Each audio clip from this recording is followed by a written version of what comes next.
Assalamualaikum warahmatullahi wabarakatuh. Nabi dilahirkan pada Senin 12 Rabiul Awal tahun Gajah.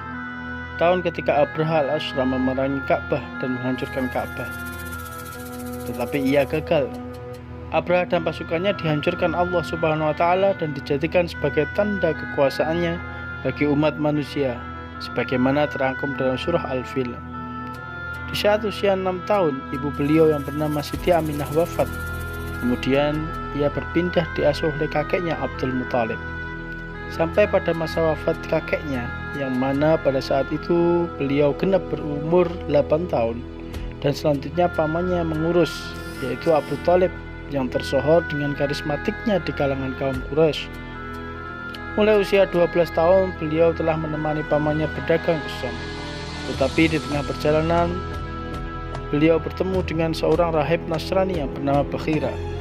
Kemudian ia melarang Abu Thalib membiarkan Muhammad tanpa pengawalan, sebab ia melihat tanda kenabian dalam diri Muhammad, dan jika tanda itu diketahui oleh orang Yahudi, dikhawatirkan mereka akan membunuhnya. Di usia yang ke-25 beliau menikah dengan seorang janda kaya dan cantik, yaitu Khadijah. Hal ini terjadi atas ketertarikan Khadijah terhadap Muhammad yang jujur dan cakap. Menjelang usia 40 tahun, selama 1 bulan dalam setiap tahun, Muhammad mengasingkan diri ke Gua Hira untuk merenungi alam dengan ciptaannya. Istrinya Khadijah selalu memberikan dukungan penuh terhadap keinginannya tersebut. Disediakannya makanan untuk dibawa suaminya Muhammad sebagai bekal ke Gua Hira. Ketika usia Nabi 40 tahun, pada tanggal 17 Ramadan 611 Masehi, malaikat Jibril mendatanginya di Gua Hira dan menyampaikan wahyu Allah yang pertama, surat Al-Alaq ayat 1-5. Berarti secara simbolis Muhammad telah dilantik sebagai Nabi akhir zaman, Nabi Muhammad SAW. Selang 3 tahun lamanya, turunlah surah Al-Mudaththir ayat 1-7. Hal ini menandakan bahwa dimulailah Rasulullah dalam melaksanakan risalah yang diperintahkan Allah Subhanahu wa taala. Dakwah yang dilakukan pertama kali adalah dakwah secara sirriyah atau sembunyi-sembunyi. Permulaan dakwah Islam secara diam-diam ini dengan Nabi memulai dakwahnya dengan mengajak orang-orang terdekat yang ia kenal, dan mereka pun juga mengenalnya. Di antaranya adalah terdapat nama Khadijah binti Khuwailid, Ali bin Abi Thalib, Zaid bin Harithah, dan Abu Bakar As-Siddiq. Perjalanan dakwah Nabi secara sembunyi-sembunyi ini berlangsung selama 3 tahun. Setelah 3 tahun lamanya dakwah secara sembunyi-sembunyi, akhirnya Nabi Muhammad berani dakwah secara terang-terangan.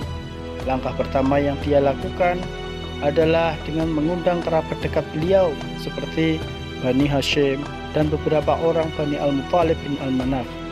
Namun dari sekian banyak yang datang, semua menentang Rasulullah, dan hanya Abu Thaliblah yang mendukung dan memerintahkan melanjutkan perjuangan Rasul. Dakwah agama ini mulai dilancarkan Nabi secara terbuka dan terang-terangan di setiap tempat di Mekah. Ini juga menandai dimulainya tahap baru dakwah Islam, yaitu tahap penyiksaan, penghinaan, dan cercaan oleh kaum musyrik terhadap orang muslim dan juga Nabi. Orang-orang pemuka Quraisy dan orang-orang musyrik lainnya merasa terancam dalam kekuasaan dikarenakan bertambahnya penduduk Mekah yang memeluk Islam. Di sisi itu, Nabi dan para pengikutnya semakin menancapkan perilaku yang simpati dan memiliki kepercayaan diri yang besar dan berakhlak mulia yang menjadikan dorongan semakin bertambahnya pengikutnya. Tidak hanya itu, orang-orang musyrik di sana juga mempunyai alasan kenapa menentang Nabi. Di antaranya adalah banyak yang kehilangan perekonomian karena patung berhala sebagai mata pencaharian mereka itu dilarang oleh Nabi. Karena keadaan semakin mendesak, tekanan di sana-sini terhadap pengikutnya, Rasulullah memerintahkan agar kaumnya hijrah dan mendakwahkan Islam ke Habasyah. Pada tahun ke-10 dari nubuwah, Rasulullah SAW pergi ke Taif. Beliau pergi dengan berjalan kaki dengan didampingi pembantunya Zaid bin Harithah. Beliau mengajak penduduk setiap kabilah yang ia lalui kepada Islam, namun tak satu pun yang memenuhinya. Dalam beberapa waktu sampailah Islam ke penjuru Jazirah Arab hingga ke Madinah.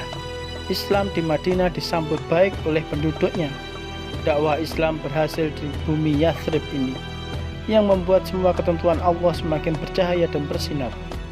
Intisari dakwah Islam yang diberikan Nabi di Mekah selama lebih kurang 13 tahun meliputi iktikad dan keimanan, amal ibadat, dan juga akhlak.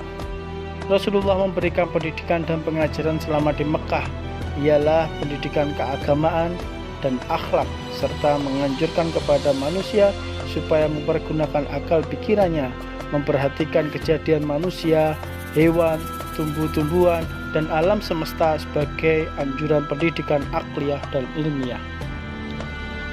Dakwah yang dilakukan Nabi Muhammad SAW adalah dakwah bil hikmah wal mau'idah hasanah, dakwah yang jauh dari sikap kekerasan seperti mana yang banyak disalahpahami orang tentang Islam, dan yang menyebut bahwa ideologi agama menjadi faktor penyebab terorisme dan korelasinya yang kuat pada fundamentalisme agama. Wassalamualaikum warahmatullahi wabarakatuh.